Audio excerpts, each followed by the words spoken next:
All right. What's up, everybody? My people in Manhattan, the Bronx, Queens, all Staten Island, my home borough, Brooklyn. Back at another video. There's gonna be another entry to the greatest team ever series. I'm probably gonna rename the series for the Super Bowl teams I did the greatest team series instead of greatest of all time, or you know, and for the Super Bowl, I'm gonna do greatest games ever instead of put them into all to the greatest of all time series, yeah, this is gonna be another entry to the greatest team ever series. It's gonna be on the 1996 Green Bay Packers. Okay, Brett Favre's MVP year and his first Super Bowl ring, and the first Super Bowl for the Green Bay Packers franchise since 1967, which is when they won Super Bowl II with Vince Lombardi and Bart Starr and all those people. But rest in peace to Bart Starr, by the way. He's one of only two Super Bowl MVPs that are deceased. The other one being former Cowboys defensive tackle Harvey Martin, who was the MVP, the co-MVP of Super Bowl 12. But anyway, let's get into this. The 89 Packers are the only team in the free agency era to have, which kicked off in 1993, to have the number one offense in the league and defense in the league. Defensively, they scored the most points and they yielded the fewest points.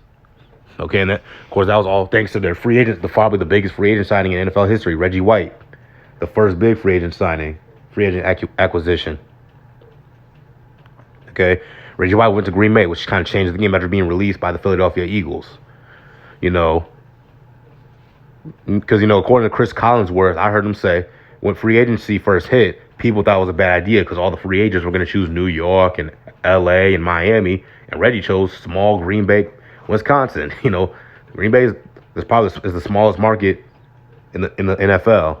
And they own a team, mainly because the town, I can't even say it's a city, the town owns the team. Of course, they were title town back during the Lombardi era, but in the 70s and the 80s and the early 90s, they fell off because nobody wanted to go there. It means Green Bay.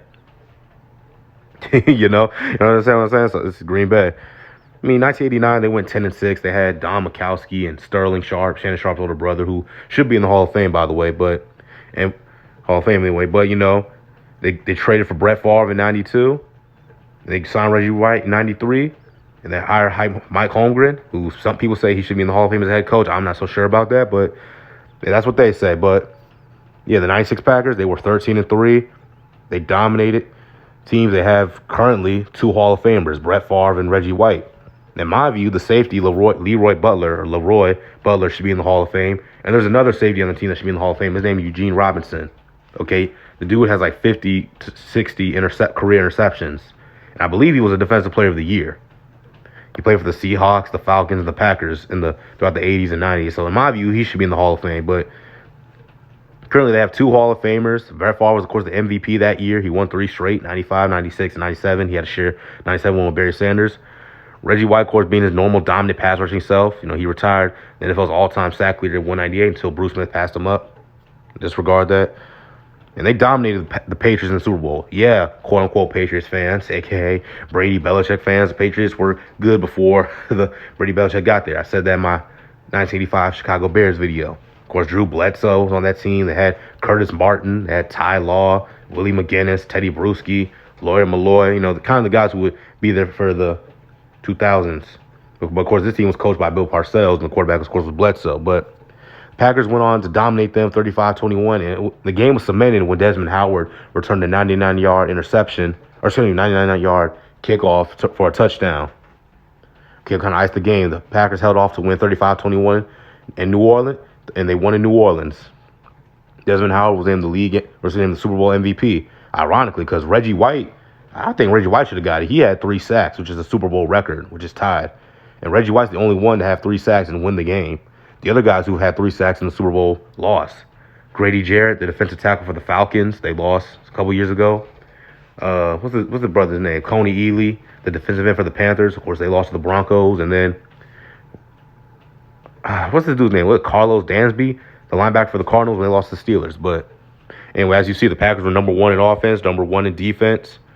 Had the second fewest turnovers in the league, 5th in yards, 1st in yards allowed. Obviously, you see this guy lost to the 49ers, which is in overtime, which is no shame. That's the 49ers. Still Steve Young, Jerry Rice, and rookie Terrell Owens.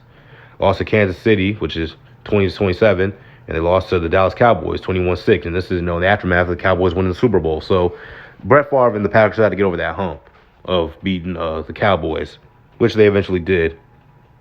Obviously, they dominated the 49ers. No, Steve Young, what's funny? Steve Young just in the early 90s couldn't beat Dallas. Then in the late 90s, he couldn't beat the Packers. And the times he did beat the Cowboys and Packers are legendary games. The 94 NFC Championship game and the Catch 2 game, the 98 wildcard round game. Of course, when T.O., Owens, caught it, he caught it. We all know that iconic Terrell Owens play. They kind of made him T.O. Then they dominated the Carolina Panthers, who were 30-13. And the Panthers were good that year. They were 12-4. They had a serviceable quarterback in Kerry Collins. They had Kevin Green, rest in peace, a Hall of Fame pass rusher. God bless his soul. He passed away a couple weeks ago, 58 years old. He has 160 career sacks, which I believe is the fourth most. And I believe he was the defensive player of the year. Was he? Oh, no, excuse me. No, he wasn't the defensive player of the year. Bruce Smith was the defensive player of the year in 96. But Kevin Green was an all-time great pass rusher. It's a shame it took him a long time to get in the Hall of Fame. But yeah, Panthers were good that year. And of course, they lost. And, of course, we saw what they did to the Patriots. And here's the Super Bowl MVP himself, Desmond Howard, who's the only special teams guy to win the Super Bowl MVP. Once again, I think Reggie White should have got it. I know people say Brett Favre. That's fine. But Desmond Howard got it because he iced the game. So what do you guys think? Of 96 Packers, one of the greatest teams ever? Once again, I'm going to be renaming all those greatest of all time videos I did on the Super Bowl championship teams. I'm going to rename them greatest team ever and make a new playlist, okay? I'm going to leave, I think I'm going to leave the greatest of all time series for like singular individuals. And when I do teams like sports teams, I'm going to, rename it greatest teams ever. And in the case of the Super Bowls, I'm going to do greatest games ever. Okay, that's going to be, I'm going to let y'all know that, all right? But what do y'all think? Are the 96 Packers one of the all-time great teams, the greatest team ever? Are they the best Packers team? If not, who do you think it is? Comment down below, and I'm going to see y'all.